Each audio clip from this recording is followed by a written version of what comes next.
Saudara, relawan kerja nasional Jokowi Provinsi Sulawesi Selatan ini menggelar deklarasi dukungan untuk pasangan calon nomor urut 1 di Makassar, Sulawesi Selatan.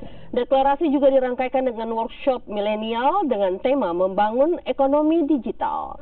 Dukungan untuk pasangan calon wakil presiden calon presiden dan wakil presiden Joko Widodo Ma'ruf Amin karena dianggap peka terhadap isu ekonomi dan pengembangan usaha untuk pemuda yang melahirkan entrepreneur muda serta mengembangkan revolusi industri 4.0 yang berbasis teknologi.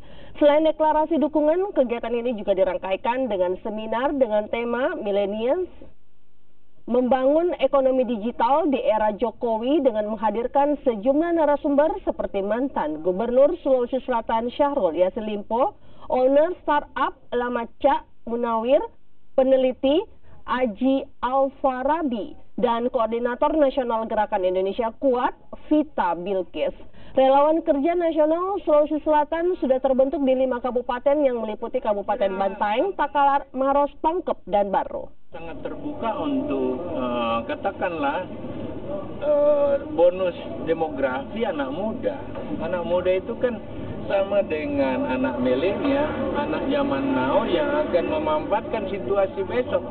Oleh karena itu, mereka sangat penting peranannya bagi dirinya, bagi negara ini untuk besok hadir ruang-ruang yang terbaik bagi mereka, saya kira.